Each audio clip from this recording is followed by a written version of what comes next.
Bonjour à toutes et à tous et bienvenue sur la chaîne de l'esthète. Alors aujourd'hui, grand programme, une grosse programmation. J'ai combien d'onglets ouverts? Alors, 1, 2, 3, 4, 5, 6, 7, 8, 9, 10, 11, 12, 13, 14, 15, 16, 17, 18, 19, 20, 21, 22, 23, 24. Donc j'ai 24 onglets ouverts sur mon ordinateur. J'ai deux cahiers avec des notes.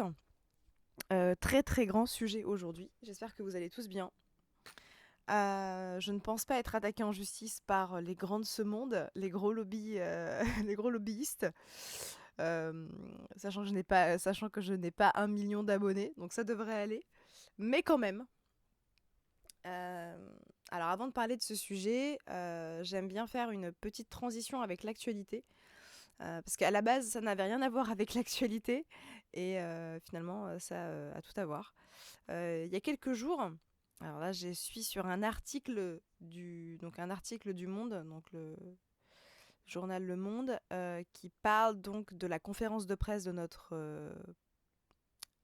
président Emmanuel Macron sur la thématique du réarmement démographique. Donc sur le fait qu'il y ait une décroissance, donc une diminution des naissances depuis des dizaines d'années maintenant. Apparemment, donc le déclin des naissances en France en 2023 serait le plus bas depuis de 1945.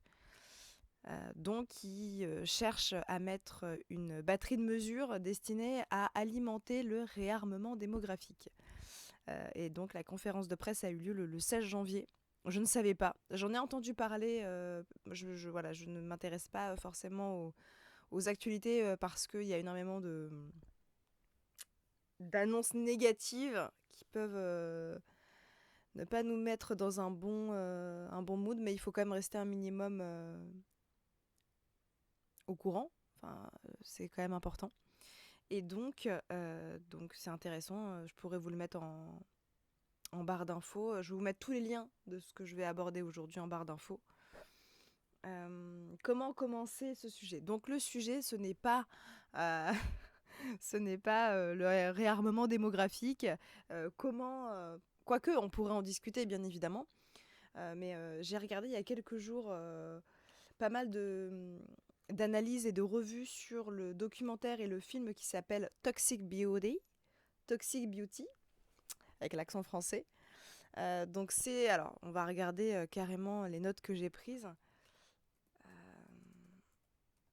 Donc aujourd'hui, on va parler tout simplement des perturbateurs endocriniens, de ce qui impacte notre santé, notre fertilité, et plus précisément et généralement notre santé en tant qu'humain, mais pas que dans les produits de beauté, bien évidemment, parce que les perturbateurs endocriniens, ce sont donc euh, des substances chimiques qui impactent notre système endocrinien, donc nos hormones.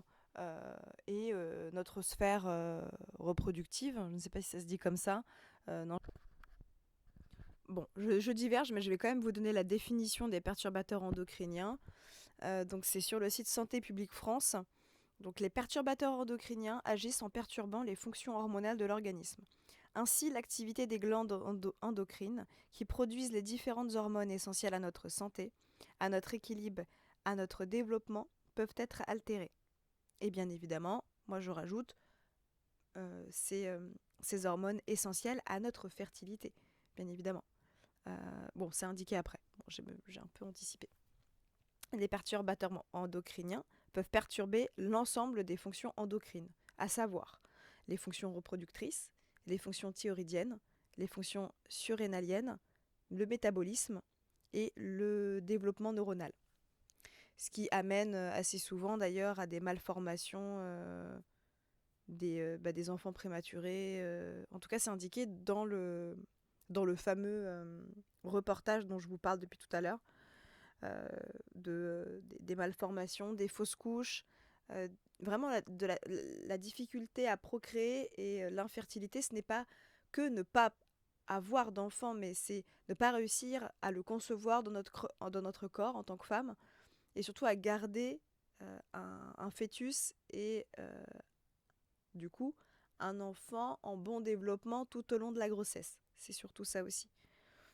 Donc, pour reprendre la définition, ces effets sont suspectés de contribuer à de nombreuses pathologies chroniques ou développementales, troubles hormonaux et leurs conséquences, donc infertilité, puberté précoce, obésité, maladie thyroïdienne, mais aussi malformations congénitales, cancers hormonodépendants et même troubles de l'immunité.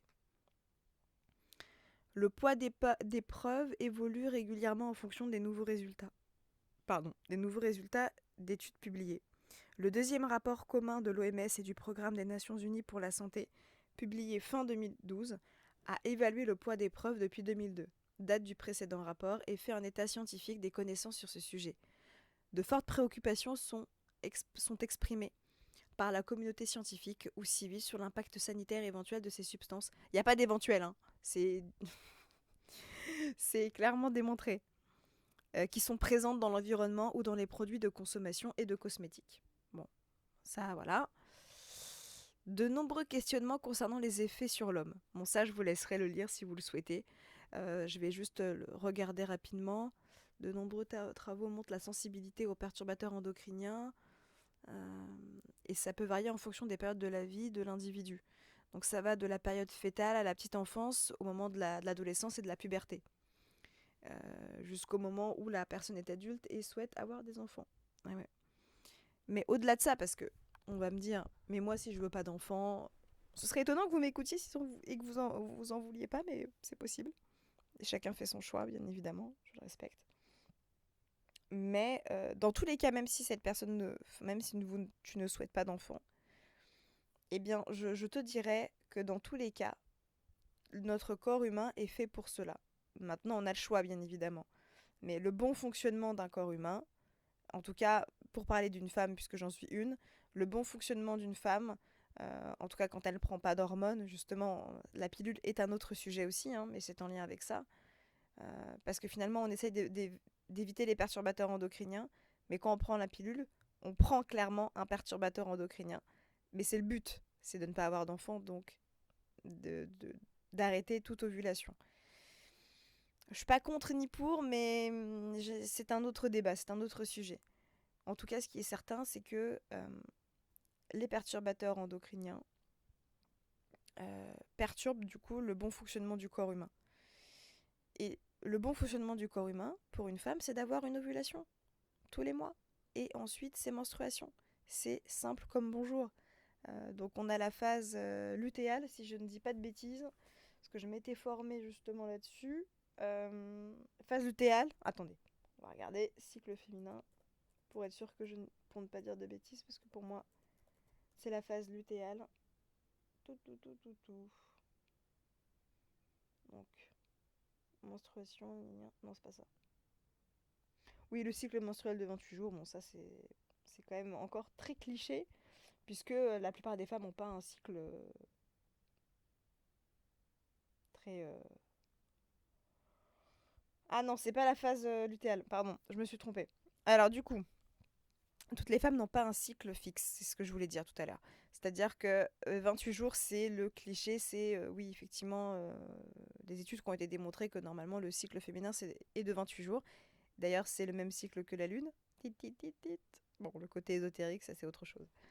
Non, parce qu'en fait, le cycle féminin, ça change, c'est changeant en fait, hein.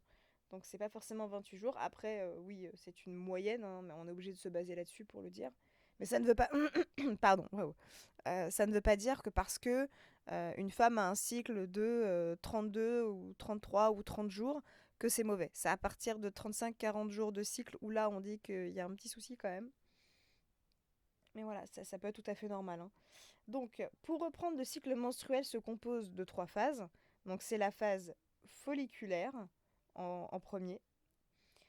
Donc, la phase folliculaire, c'est la phase du cycle menstruel où, du coup, le premier jour est le jour du premier jour des règles, tout simplement. Et le dernier jour, le premier jour de l'ovulation. Donc, c'est la première phase. Donc, la phase folliculaire, elle est du premier jour des règles jusqu'au jour de l'ovulation. Donc en général, on parle des 14 premiers jours du cycle. Sauf que comme je vous ai dit, ça peut être 16, 17, 16 jours, 18 jours, voilà. Même un peu avant, 14 jours, moi ça m'est déjà arrivé. C'est possible. Je vais pas faire très exactement l'explication du cycle menstruel parce que ce serait peut-être un peu trop long. Et quoique, eh ben allez, je vais le faire parce que ça m'intéresse tellement. Donc la première phase du cycle menstruel, c'est la phase donc folliculaire. Pourquoi ça s'appelle folliculaire? Tout simplement parce qu'il va y avoir un follicule qui va... alors attendez, pour pas dire de bêtises, hein, parce que moi... non, non. Au début de cette phase, donc les ovaires se préparent à ovuler. Et ensuite, donc on va avoir l'hormone folliculi... Non, on va y arriver. Folliculostimulante.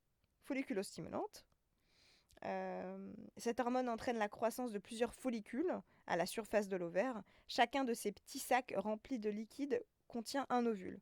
Ensuite, l'un des follicules devient le follicule dominant et c'est lui qui va se développer par la suite pour justement fournir un seul ovule mature. Et donc, à ce moment-là, donc, au niveau, on va dire 48 heures avant que l'ovule sorte, il y a une hormone qui s'appelle la LH. Donc, c'est l'hormone lutéinisante par l'hypophyse qui va donc se sécréter. Et c'est là qu'après, donc, le follicule va libérer l'ovule. Et c'est là, donc, au moment de la phase ovulatoire, donc, la libération de l'ovule mature survient donc au moment de l'ovulation.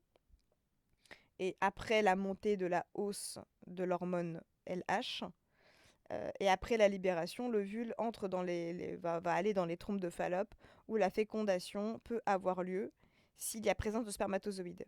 Et c'est après, donc si l'ovule a été fécondé, qu'il va aller dans l'utérus et donc créer le fameux fœtus et le petit bébé. Donc s'il n'est pas fécondé, il va se désintégrer environ 24 à 36 heures plus tard. Après avoir relâché l'ovule, le follicule se referme et se transforme en ce qu'on appelle le corps jaune. Voilà. Et donc la phase lutéale dont je parlais tout à l'heure, c'est la phase après l'ovulation. Donc l'ovulation a eu lieu. Il y a eu soit fécondation, soit désintégration de l'ovule. Et donc là, on va sécréter du coup de la progestérone. Et donc dans la première partie du cycle, on sécrète des oestrogènes du coup. Si la fécondation n'a pas lieu, le corps jaune se désintègre, ce qui fait diminuer le taux de progestérone, donnant ainsi le signal pour évacuer l'endomètre et, le premier jour du prochain cycle, les règles. Voilà, c'était le cours de SVT, très intéressant. Je voulais pas forcément faire ça, mais bon, c'est venu comme ça. Et c'est ça la beauté de la vie, c'est de se laisser porter. Je vais faire un audio je vais faire un vocal, non, un vocal, oh là là, je suis fatiguée. Un podcast de 3 heures. Mais c'est un sujet qui me passionne. Et donc j'ai fait ce petit cours d'SVT, cette petite parenthèse, tout simplement pour vous dire que le corps humain, son bon fonctionnement, c'est d'être tout simplement dans sa nature de tout simplement perpétuer l'espèce. C'est peut-être très animal comme ça, mais c'est d'ailleurs pour ça qu'on est des êtres humains, c'est-à-dire que on a le choix de, mais on reste quand même des êtres, des animaux quoi, tout simplement. Et donc le bon fonctionnement, c'est ça. Et toutes les maladies qui arrivent, pas toutes, hein, bien évidemment, mais en tout cas celles qui sont en lien avec le sujet du jour, qui est donc les perturbateurs endocriniens, la cosmétologie, les produits chimiques et les produits d'hygiène qu'on utilise au quotidien et qui en contiennent, sont en lien du coup avec les maladies au niveau de notre fertilité. Et on pourrait penser finalement, alors, on pourrait peut-être penser que, oui, la fertilité, bon d'accord, mais au-delà de la fertilité et du fait de vouloir faire des enfants, le corps humain est bien fait. Et d'ailleurs, en naturopathie, on parle d'organes... non, pas d'organes, pardon. Si, d'organes émonctoires. C'est ça, bah si. Non mais attendez, j'ai pas fait ma formation pour rien quand même. Donc les organes émonctoires, qu'est-ce que c'est? Je reprends mes cours. C'est ceux qui permettent d'éliminer les déchets. Donc mais qui sont aussi des organes qui absorbent. Euh, Par exemple, en fait, vu que les organes émonctoires, ils vont non seulement éliminer les déchets, mais du coup, ils vont aussi, euh, comment dire, non seulement ils vont détoxifier l'organisme, mais ils vont aussi, comment dire, j'ai pas le mot, assimiler, voilà, c'est plutôt ça, assimiler euh, ce qu'on ingurgite. Par exemple, les organes émonctoires, on va avoir tout simplement les poumons, le foie, la vésicule biliaire et la peau, les reins. Donc la peau, d'ailleurs, c'est un organe émonctoire. Donc c'est un organe qui absorbe et rentre dans notre corps. Donc quand on met quelque chose sur notre peau, ça rentre et ça passe au-delà de la barrière cutanée. Euh, donc voilà. Donc, quand on met quelque chose sur notre peau, c'est pas juste oh, je mets de la crème pour que ma peau soit plus douce et moins sèche. Non, non. Cette crème et tous ces actifs vont rentrer dans ta peau et dans ton sang. D'ailleurs, c'est pour cela qu'on parle de faire très attention avec le naturel et notamment les huiles essentielles, parce que tout ce qui est naturel n'est pas forcément bon pour nous. Euh, D'ailleurs, c'est intéressant de prendre l'exemple de l'ortie. L'ortie, quand on touche, on a tous été, je l'espère, à la campagne et on a marché voilà, dans un petit jardin, dans une forêt, et on s'est fait piquer par des orties. Alors que pourtant, l'ortie, quand on la cuisine, c'est une fontaine de jouvence, hein, clairement. Il y a énormément de vitamines, il y a énormément de fer, c'est très bon pour les personnes anémiques. Donc voilà, bon, là, je ne suis pas là pour faire ma naturopathe, mais en tout cas, c'est intéressant de souligner le fait que la peau est un organe émonctoire et donc qu'elle absorbe tout ce qu'on lui met dessus. Et ça rentre dans notre corps. Donc, je ne sais plus pourquoi je disais ça, mais au-delà du côté, au-delà de la fertilité, ça a un impact sur notre santé et sur le bon fonctionnement de notre corps et même de notre cerveau, parce que toutes les hormones que l'on a dans notre corps, surtout nous les femmes, impactent pas notre état de santé général, même si un peu quand même, mais aussi notre mindset et notre esprit, notre mental. Donc voilà. Euh,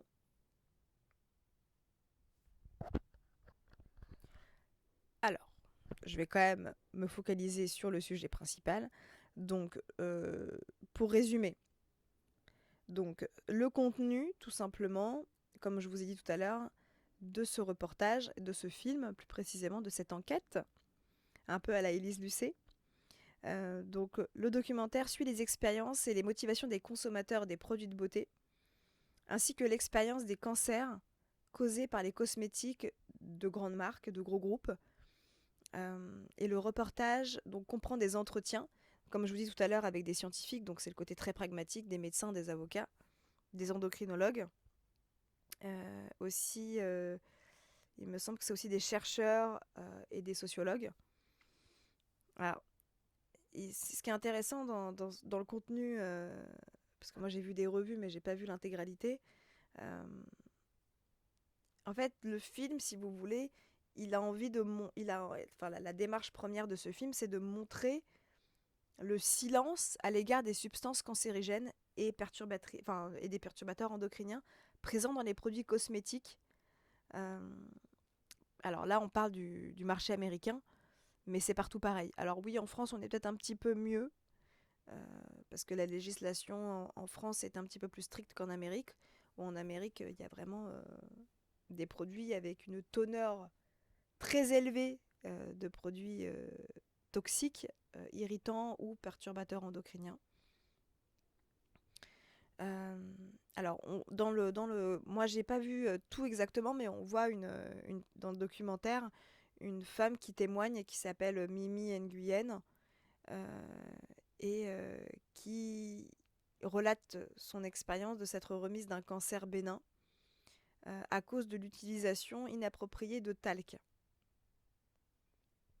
Et du coup, elle nous explique qu'elle essaye de remplacer tous ces produits cosmétiques dont avant elle était habituée à utiliser et dont elle dépendait, tout simplement parce qu'elle cherche à approfondir sa sensibilité et ses connaissances. Ok, d'accord. Je suis en train de lire en même temps, hein. Et ce qui est intéressant, c'est surtout que on a des interviews avec des médecins, des avocats euh, qui s'intéressent à l'industrie cosmétique, justement. Euh, et ce qui est fou, c'est que, moi c'est ça qui m'a choqué, mais tout à l'heure je vais vous le dire aussi, mais le nom du film.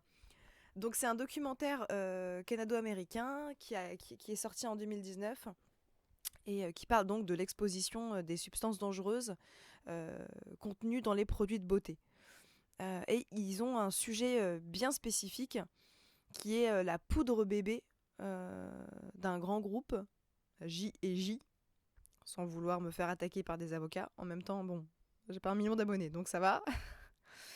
Et donc le reportage parle donc des perturbateurs endocriniens, mais plus précisément de l'accumulation de la consommation de ces produits sur la possibilité et la corrélation de cancer qui serait causé par l'utilisation de ces produits cosmétiques. Et dans le reportage, ça va plaire aux plus pragmatiques d'entre nous, mais je pense que c'est important aussi de ne pas se dire oui, oui, oh, faut pas voir le mal partout, parce qu'il y a beaucoup de personnes qui diront la même chose. Alors, quand je parle de ces sujets-là avec des amis ou des personnes que je rencontre, c'est alors là on va pas parler forcément d'alimentation, mais on va parler vraiment de produits du quotidien, des produits d'hygiène, des produits de cosmétologie tout simplement et de beauté. Ça concerne autant les femmes que les hommes, mais là on parle quand même de produits de beauté, donc ça va plutôt être axé femmes. Euh, mais voilà. Et en général, on me dit souvent, oh là là, mais si on doit s'attarder sur tout ce que tu es en train de nous expliquer, on ne vit plus. Parce que moi, je parlais de produits, Oh non, c'est quoi ça? Bon, super. Excusez-moi, je parlais donc de... Est-ce que Non, non, je laisse, c'est pas grave. Je parlais donc de produits de beauté, mais je pouvais aussi être amenée à parler de toute l'industrie textile et de la fast fashion. Alors, je ne suis pas la meilleure là-dessus. Je dois l'avouer que ça m'arrive 1 à 2 fois par an d'acheter en fast fashion. Après, j'essaye d'acheter, bien évidemment. Pourquoi je me justifie? C'est pas le sujet. Mais en tout cas, sur ce que je maîtrise plutôt bien, ça va être les produits d'hygiène et la cosmétique. Pourquoi? On me l'a posé cette question il n'y a pas très longtemps. Tout simplement parce que j'ai la capacité et les connaissances pour créer des produits. On dirait que c'est un pouvoir. Non mais merci Aromazone. Voilà, petit big up, c'était important de le notifier. Aromazone quoi. Non mais je tiens à souligner que ça m'a sauvé des vies. Donc pour les personnes qui ne connaissent pas Aromazone, mais qui êtes-vous? D'où sortez-vous? Aromazone, c'est une marque de produits de beauté biologique et ou naturelle qui est l'une, je pense, des premières marques françaises qui a autant d'impact parce qu'ils sont producteurs et revendeurs. Voilà, donc il y a très peu d'intermédiaires. Ils ont leur propre marque et ils font leurs propres produits, mais surtout, leur particularité, c'est que ils ont l'intégralité des produits, enfin des sous-produits pour créer des produits. Donc on peut créer ses propres produits soi-même, fait maison, sans produits chimiques, sans perturbateurs endocriniens. Euh, alors bien évidemment qu'il y a des conservateurs naturels, etc. Mais c'est en tout cas moi en tant que jeune femme et j'ai été adolescente avec un budget très serré. Je voulais pas de perturbateurs endocriniens dans mes produits parce que bah voilà, je veux des enfants et au-delà de ça, j'ai envie d'avoir un, un corps en bonne santé et que mes hormones fonctionnent bien. Et, euh, et ça m'a sauvé la vie parce que tout simplement, on peut créer ces produits très facilement, c'est accessible, c'est plutôt ça. C'est pas compliqué, ils ont des recettes déjà toutes faites. Je ne suis pas payée pour dire ça, je tiens à le préciser. Euh, Non, et puis surtout, ils ont totalement. Ils se sont réinventés parce qu'il y a eu cette nouvelle mode avec la marque The Ordinary. Donc, c'est une marque américaine qui a mis en avant l'accessibilité à des produits de skincare, donc des produits de soins du visage à des prix très abordables, avec une efficacité démontrée. Mais quand je me suis intéressée à cette nouvelle marque qui sortait un peu sur les réseaux, parce qu'ils ont fait le buzz avec beaucoup de femmes, enfin de jeunes filles qui postaient des vidéos de leur masque rouge. Et ça ressemblait à du sang, et je pense que ça avait fait un peu polémique, ou en tout cas ça avait fait le buzz, comme on dit. Et quand je m'étais attardée sur... Parce qu'à chaque fois qu'il y a une trend ou des nouveaux produits qui parlent de skincare, donc ça m'intéresse forcément, ça me parle. Et j'ai envie de comprendre ce qui attire autant et tester par moi-même, pour pouvoir me faire mon propre avis. Je pense que c'est ce qu'on devrait tous faire quand il y a énormément de personnes qui parlent d'un produit ou d'une trend ou d'une tendance, de se faire son propre avis, de pas forcément écouter ce que les autres disent, autant en bien qu'en mal. Et en regardant la composition, j'ai vu qu'il y avait énormément de perturbateurs endocriniens, notamment des conservateurs qui sont très irritants, comme le phénoxyéthanol, des parabènes. Je ne sais pas s'il y avait du triclosan, mais le triclosan, c'est un des perturbateurs endocriniens le plus nocif.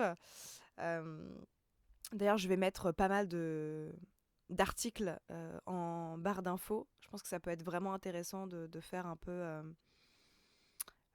comment on dit, de faire un petit peu de... Ah, mais j'ai pas le mot. D'avertir, voilà. D'avertir. Euh, et donc, ils essayent... Voilà, donc je divague. Tout ça pour dire que Aromazone, allez-y, vraiment, c'est excellent. Non seulement c'est accessible, mais la composition est top. Euh, et d'ailleurs, j'ai une amie qui se reconnaîtra peut-être si elle écoute cet épisode, qui m'a dit une skincare, donc c'est-à-dire une skincare routine, on appelle ça, c'est-à-dire avoir des produits qu'on utilise régulièrement dans le but d'avoir des effets. Donc par exemple avoir un nettoyant spécifique en fonction de son type de peau, d'utiliser un sérum spécifiquement à sa peau pour peut-être retarder le vieillissement cutané ou tout simplement hydrater sa peau, hein. C'est au-delà du côté esthétique, c'est aussi tout simplement du soin. Donc, elle me disait, il n'est pas nécessaire de mettre des 1000 et des 100. Une skincare routine tout à fait normale ne doit pas coûter des millions d'euros. Les actifs ne coûtent pas si cher que ça, et ce qu'on paye, en tout cas ce que les personnes qui achètent du luxe payent, c'est surtout la marque, l'actrice, ou en tout cas l'égérie de la marque. Et oui, payer la marque et donc le prestige. Parce que je suis tombée il y a quelques jours sur un compte Instagram très intéressant que je vous mettrai en barre d'infos. Je crois que ça s'appelle M. Turian. Et c'est une femme qui est très intéressante, qui justement fait aussi de la prévention. C'est le mot que je cherchais tout à l'heure, de la prévention. Et non pas avertir, non, non. Euh, de la prévention justement sur les produits de beauté, et qui propose des alternatives. Parce que c'est bien de dire non mais ce produit là que tu utilises c'est pas bien, de juger, et ça va surtout braquer. En psychologie c'est assez simple, hein.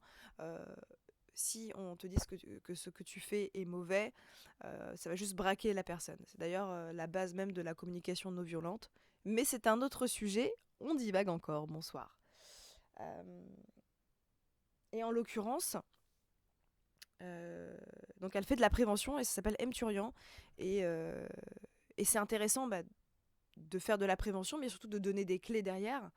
Et donc, à chaque fois, elle propose des dupes beaucoup moins chères. Et c'est souvent du Aromazone, hein, qu'elle propose, parce que c'est une super marque. Euh, et donc, au-delà de tout ça, donc là, je vais un petit peu vers la fin et la conclusion, alors que je devrais être dans l'introduction et le développement de mon sujet, mais c'est pas grave. Euh, donc, elle donne des conseils, et vraiment, je vous la conseille. Et voilà. Euh, Parce que oui, c'est bien de dire que ça ne fonctionne pas ou ce qu'on fait est mauvais, mais si on ne donne pas des clés derrière pour améliorer, et des conseils, ça ne sert juste à rien, juste à braquer et à faire vivre les personnes dans la peur, et ça ne sert à rien. Et du coup, tout le monde me disait quand je parlais de ces sujets-là, parce que ça fait plus de 10-15 ans que j'en parle. Déjà adolescente, je m'y intéressais. Euh, Aussi parce que j'ai jamais été dans l'accumulation de produits. Pour moi, le maquillage, ce n'est pas changer son visage, c'est mettre en avant des particularités et sa singularité et d'améliorer éventuellement certains traits et de les accentuer. Par exemple, si on a des yeux magnifiques en amande, je suis pas en train de parler de moi, mais un peu quand même, bref, eh bien, rehausser son regard avec un petit eyeliner, un petit crayon noir, un petit peu de kohl, un peu de mascara, faire ses sourcils, voilà, pas besoin de plus. Forcément, si on a une petite bouche ou une belle bouche, la redessiner avec un crayon, faire le maquillage très pin-up que j'aime tant. Ça reste très féminin. Il y a de plus en plus de marques bio et naturelles qui arrivent sur le marché. Il y a 15 ans de ça, il n'y en avait pas tellement, pour être honnête. Donc c'est pour ça que je m'étais intéressée à réaliser moi-même mes produits avec Aromazone. Je ne suis toujours pas payée, hein, je tiens à le préciser. Voilà.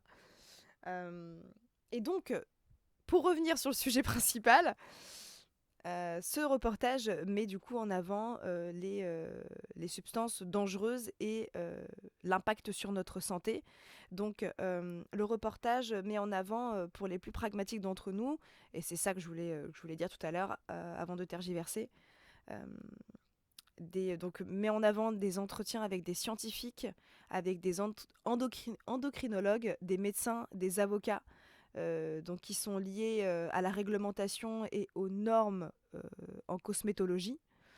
Euh, donc c'est important parce que d'avoir une journaliste ou une femme qui va parler de sa propre expérience, c'est intéressant, c'est bien, mais ça reste une personne.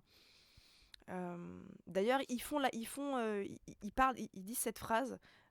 Pourquoi Parce qu'à un moment donné, ils disent mais pourquoi tous ces problèmes de santé, notamment des problèmes au niveau de la fertilité, donc des maladies en lien avec la fertilité, comme le cancer des ovaires, le SOPK, l'endométriose.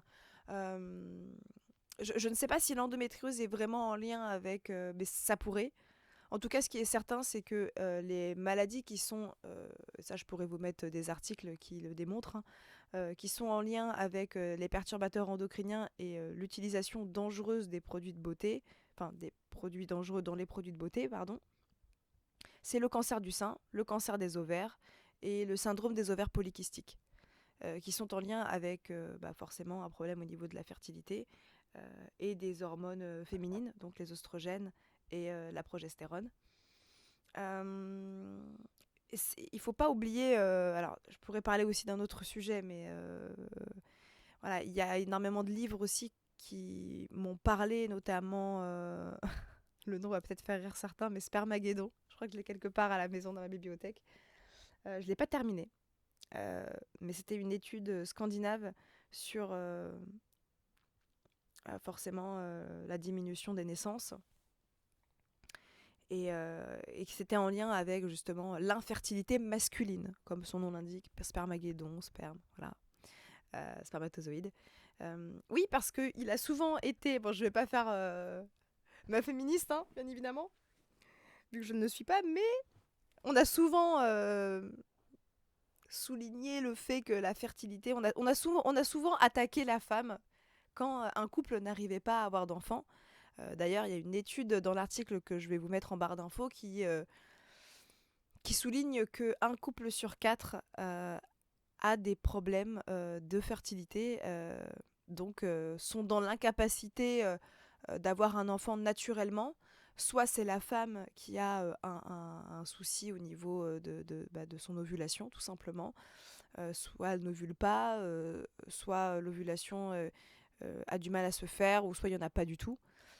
Ou alors c'est l'homme, oui, parce que maintenant il y a énormément d'hommes qui sont tout simplement en manque de testostérone. Et donc la testostérone est l'hormone qui permet la création de spermatozoïdes. Alors peut-être que je dis des bêtises, je ne suis pas une professionnelle, je tiens à le signaler. Peut-être que j'aurais dû faire un disclaimer dès le début.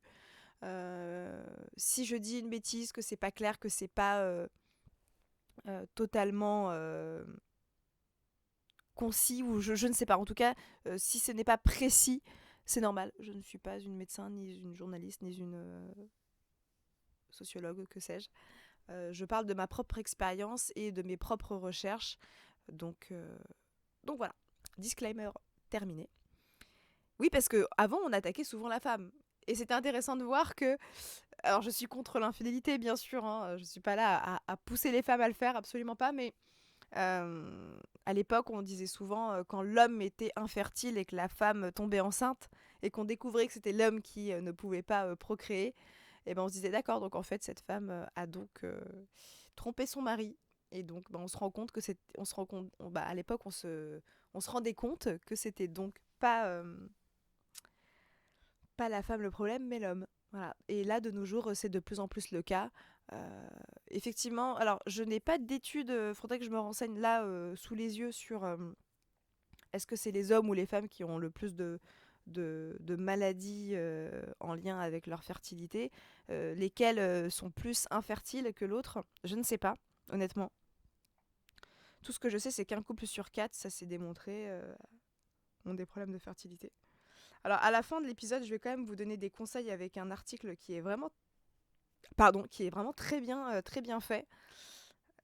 C'est les gestes simples du site perturbateurendocrinien.com. Waouh, ils ont vraiment... Et en plus, c'est pas que dans la salle de bain, parce que moi, aujourd'hui, le sujet que j'aborde, c'est donc par rapport au film Toxic Beauty, qui parle uniquement des Pardon. Qui parle uniquement des perturbateurs endocriniens dans notre salle de bain. Donc, les produits d'hygiène, les produits de cosmétiques, les produits de beauté, le maquillage, etc. etc. Euh, et donc, les produits d'hygiène, ça concerne aussi, et les produits de soins, les hommes autant que les femmes. Et donc, dans cet article, il n'y a pas que dans la salle de bain qu'il y a des perturbateurs endocriniens. Oui, il y en a partout. Je ne vais pas vous faire peur. Et je pourrais même vous mettre en commentaire aussi pour les hommes qui nous écoutent, hein, peut-être, je ne sais pas. Bon, normalement, il n'y a que mes amis, mes connaissances. Donc, on ne sait pas. Hein. Mais si vous ne me connaissez pas, je pense qu'on a à peu près la même vision des choses quand même sur tout cela. C'est-à-dire que ça impacte autant les hommes que les femmes. Et il y a de plus en plus de créateurs de contenu qui donnent des conseils justement aux hommes, parce que y en a beaucoup qui ne le savent pas. Et on pourrait penser, hein, même moi, que ça ne concernerait que les femmes qui utilisent beaucoup de produits parce que justement leur image est beaucoup plus importante que pour les hommes. En tout cas, on est beaucoup plus jugé sur notre image et sur notre physique et notre beauté que les hommes. Les hommes, ça va plus être ce qu'ils ont, ce qu'ils ont accompli, donc, et leur statut social dans la société. Donc, pour revenir sur ce que je disais, je vais mettre cet article en commentaire et je vais vous donner quelques conseils à la fin. Pour rentrer dans le vif du sujet, déjà, il y a des perturbateurs endocriniens dans les cosmétiques et dans les produits de soins et dans les produits de beauté, et c'est important de le comprendre. Euh, alors déjà, quelque chose qui m'a choquée dans un des résumés du film, les effets secondaires, donc je reprends la phrase, les effets secondaires, euh, je vais le dire 10 fois, sont plus impactants et plus graves que l'industrie du tabac. Car nous parlons de milliers de produits chimiques qui rentrent dans notre corps, dans notre organisme, par différentes parties de notre corps. Parce qu'il y a les produits cheveux, les produits d'hygiène, les produits coiffants, les produits pour notre peau, donc les produits de soins, visage, le maquillage a un impact sur le visage. Donc les produits qu'on utilise sont dans nos... Enfin, si on utilise un mascara, ça va être au niveau des yeux, fard à paupières, donc les paupières, les lèvres pour le rouge à lèvres. Et attention, parce que les rouges à lèvres, il y a une étude, enfin en tout cas une étude qui a été démontrée qu'en moyenne une femme dans sa vie va ingurgiter, donc ingérer 3 kilos, 3 kilos et demi de rouge à lèvres dans sa vie. Sachant que les produits de cosmétiques sont testés uniquement dermatologiquement. On pourra parler aussi de la vivisection, je suis totalement contre. Et c'est aussi d'ailleurs peut-être pour ça que je me suis intéressée aux produits naturels. La vivisection, c'est donc les tests sur les animaux. Donc on utilise des animaux pour tester des cosmétiques. Bon, voilà, si vraiment vous avez envie de pleurer votre race, vous pouvez taper vivisection, hein, vous pouvez y aller. Faut être prêt. Parce que moi j'ai regardé ça quand j'avais eu 9-10 ans et je pense que c'est ça qui m'a un peu traumatisée, comment dire. Première fois que j'ai eu un ordi, j'ai regardé ça. Pourquoi j'ai fait ça? Euh, Et donc en fait, bah voilà, on va tester des mascaras, des produits de beauté, des crèmes, des sérums sur des singes, sur des chats, sur des chiens, sur des lapins. Et donc, le but, c'est de les faire souffrir, hein, clairement. Enfin, le but, c'est pas de les faire souffrir. Si je dois être, bon, sans parler de manière émotionnelle et en réaction à, le but, c'est pas ça. Le but, c'est de voir si le produit va réagir sur la personne, donc sur l'humain qui va utiliser ce produit. Le but, c'est d'avoir donc un produit de qualité qui ne va pas faire réagir la peau, en tout cas la personne qui utilise le produit. Et donc, on va raser des chats, des chiens, des lapins, des singes, euh, pour justement voir si ça a un impact. Donc, le mascara, on va le diluer peut-être dans une substance que je ne connais pas, et on va le mettre dans l'œil du lapin. Donc, voilà, c'est sur des choses quand même très très dures à voir. À faire aussi, donc je ne sais pas comment font ces biologistes, mais bon. Euh, Couper totalement le côté émotionnel et sentient de l'humain et l'empathie. Bon, on a bien compris que ce sujet, je pourrais en parler des heures et ce serait peut-être pas agréable à entendre. Donc voilà. En tout cas, les tests dermatologiques sont faits pour éviter toute réaction à l'utilisation du produit. Euh, D'ailleurs, il y a très peu d'éthique dans tout ça, hein, bien évidemment. Hein, on est vraiment sur du pragmatisme, c'est-à-dire qu'on a besoin de tester, donc on va prendre un être humain et peu importe s'il a des réactions, c'est pas grave. On va réajuster la formule s'il a des réactions. Et à partir du moment où il y a de moins en moins de réactions, bah on garde donc la solution. Donc s'il y avait énormément de perturbateurs endocriniens ou de conservateurs, eh ben on va partir sur un autre conservateur, peut-être un petit peu moins irritant. Mais le but étant quand même de toujours avoir des substances chimiques. Parce qu'avant, pour m'être un petit peu renseigné, les grandes marques, dont un gros groupe qui commence par un L apostrophe, et que je tairai le nom. Cet épisode va être vraiment sympa à écouter hein, quand je vais faire le montage. Euh, Moi, je m'étais renseignée et disait parce que j'ai eu dans ma famille des personnes qui ont fait des grosses réactions allergiques à des produits, voilà. Sans avoir de conséquences, en tout cas pour l'instant, j'espère. Je croise les doigts et je touche du bois. Et touche du bois. Mais la marque disait non, mais en fait, on est obligé d'utiliser des conservateurs. On est obligé parce qu'en fait, le produit ne tient pas sur le long terme. Et voilà, si vous voulez garder un produit 3 à 6 mois, il faut des conservateurs, on est obligé. Et je prends cette voie-là, bien évidemment, puisque c'est faux. Alors peut-être que oui, il y a 30-40 ans, oui, peut-être que c'était une obligation. Et dans tous les cas, il existe plusieurs dizaines de milliers de conservateurs, plus ou moins naturels les uns que les autres, plus ou moins chimiques les uns que les autres. Et c'est un choix de mettre ce produit-là. C'est les marques et les groupes qui utilisent ces produits-là savent pertinemment que c'est toxique. D'ailleurs, si vous regardez le film Toxic Beauty, je vous le conseille vivement. Alors, le but n'est pas de vous faire peur, mais de faire de la prévention. C'est-à-dire que, bien évidemment, qu'on a des, des, des millions de produits, enfin peut-être pas des millions, mais des dizaines de produits chez nous. Le but, c'est pas après avoir regardé le film, bien sûr, on a envie de faire ça. Moi non, parce que bah, tout est naturel à la maison et que je peux le créer. D'ailleurs, pour revenir sur ce que je disais tout à l'heure, totalement chaotique, il n'y a pas du tout de ligne directrice, hein, mais c'est pas grave. Pourquoi les produits cosmétiques, pour moi, c'est plus simple? Tout simplement parce que je ne sais pas coudre. Donc, si, euh, si je sais pertinemment que dans l'industrie de la fast fashion, il y a énormément de perturbateurs endocriniens aussi, et oui, messieurs, dames,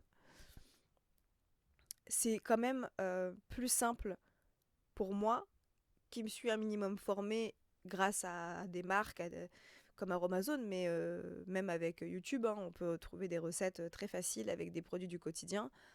Un exemple, mon déodorant, c'est quelques ingrédients qu'on trouve normalement dans n'importe quelle cuisine et quelques huiles essentielles en parallèle. De l'huile de coco, par exemple.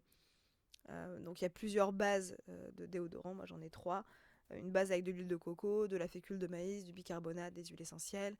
Et après on a une autre base avec de l'aloe vera, de l'hydrolat, etc. Donc une texture beaucoup plus aqueuse et une texture, oui, aqueuse, pas liquide du coup, mais plutôt aqueuse. Et une texture crème, euh, un peu pommade avec l'huile de coco. Voilà, bon, c'est un exemple. Tout ça pour dire que c'est pour moi plus facile vu que je ne sais pas coudre. Et, euh, et je peux comprendre les personnes qui me disent mais moi je ne sais pas. Mais alors, je pense que comme dans tout, quand on ne sait pas, mais qu'on a conscience que c'est mauvais, soit on recherche des marques et on investit un peu plus, c'est-à-dire qu'il y a des marques bio, naturelles, des, même des marques qui font du fait maison. Enfin, je sais pas si ça se dit, mais c'est vraiment des produits faits main. Voilà, c'est plutôt ça le terme. Et déjà, dans le reportage, il y a même un biologiste d'un grand groupe qui a été interrogé par la journaliste et qui dit: je sais pertinemment que tous ces produits détruisent, donc tous ces produits chimiques que l'on met dans les produits de beauté et dans le maquillage, détruisent les cellules féminines. Destroy feminine cells. Avec mon accent anglais magnifique. Merci. Donc, même le biologiste sait pertinemment que c'est mauvais, il le fait, c'est son travail. Et il a quand même voulu témoigner en disant: mais je ne peux rien faire dans tous les cas. Je ne peux rien faire. C'est la réglementation qui veut qu'on mette ces produits-là. Et point. On n'a pas le choix que de changer ça. Et même s'il y a de plus en plus de marques qui font du greenwashing, le greenwashing, qu'est-ce que c'est? C'est faire semblant d'être clean alors que c'est pas du tout le cas. C'est une méthode de marketing consistant à communiquer auprès du public que le produit est safe et naturel en utilisant l'argument écologique de manière trompeuse pour améliorer son image. Un peu comme... Ah mais oui, non mais oui, bien sûr. Donc ça détourne vraiment les choses. En fait, c'est juste du marketing, le greenwashing. Il y a énormément de marques qui le font. D'ailleurs, il y a beaucoup de marques qui font une gamme verte, qui écrit vert. C'est vert, c'est vert. C'est green flag, quoi. C'est pas red flag. C'est tellement de mauvaise foi, mais bon. Il faut pas tomber dans le piège. Et toujours regarder la composition. Sinon, je réfléchis. Je pense que là, j'ai quand même pas mal parlé. C'est très bien. Je suis très contente de cet épisode. C'était peut-être pas forcément hyper bien préparé. Mais moi, j'ai dit ce que j'avais à dire. Je vais quand même... ouais, il y a encore plein de trucs que je voulais dire. Et je pense que ce qui serait bien pour terminer et clôturer cet épisode, ce serait peut-être de justement vous donner des conseils que moi j'applique au quotidien. Et déjà, dans un premier temps, ce que je voudrais dire, c'est n'ayez, ne rentrez pas dans une peur. Ne soyez pas... n'ayez pas... Parce que moi, j'ai eu cette phase où, du coup, je n'utilisais plus rien. J'avais tellement peur que je ne voulais plus rien utiliser. Et du coup, j'étais frustrée. Et à un moment donné, ce qui s'est passé, c'est que j'ai pété mon câble et je me suis acheté des bêtises. Voilà, pour être honnête. Mais bon, pas des cosmétiques, mais de la fast fashion. Donc voilà. C'est pas le but. Le but, c'est pas d'arrêter d'acheter des produits cosmétiques parce qu'on en a peur et en parallèle d'acheter de la fast fashion et d'avoir un comportement compulsif. C'est pas le but. Donc, si je peux donner des conseils, déjà de regarder les articles et tous les liens que je vais mettre en barre d'infos parce que ça peut être utile. Euh, dans, un, dans un premier temps, comme je l'ai dit, de ne pas avoir peur. Donc, tout simplement de regarder ces produits.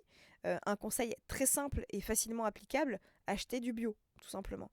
Alors bien sûr qu'il y a du greenwashing, faites attention. Si vous avez un petit budget, il y a du bio de marques de distributeurs qui fonctionnent très bien. Moi je vous conseille la gamme de distributeurs bio Monoprix parce que je trouve que c'est assez quali quand même. Et le prix n'est pas exorbitant. Aromazone, bien évidemment. Je crois que j'ai vraiment beaucoup parlé d'eux dans cet épisode. Euh, le compte de M. Turian que je mettrai en barre d'infos. Je la connais pas d'ailleurs, mais je trouve que c'est important de mettre en avant des personnes qui aident la communauté. Voilà. Si vous êtes un homme, vous êtes aussi impacté autant que nous les femmes, hein. Ne croyez pas être exclu de tout cela. Le manque de testostérone impacte vraiment beaucoup d'hommes. Euh, et c'est un impact aussi sur votre vie, sur votre carrière, sur vos objectifs de vie, tout simplement. Euh, Et je terminerai là-dessus. Je pense qu'il ne faut pas prendre peur, comme je l'ai dit. Euh, Ne m'écoutez pas, faites vos propres recherches, ne tombez pas dans la peur, mais renseignez-vous, soyez actifs. Euh, et je pense qu'il y a... Je terminerai sur cette phrase. Je pense qu'il y a forcément une alternative naturelle et moins nocive pour votre santé à votre produit préféré. Voilà. Je vous remercie de m'avoir écouté jusqu'ici et je vous souhaite une très bonne journée, très bonne nuit. Et je vous dis à la prochaine sur la chaîne de l'Esthète.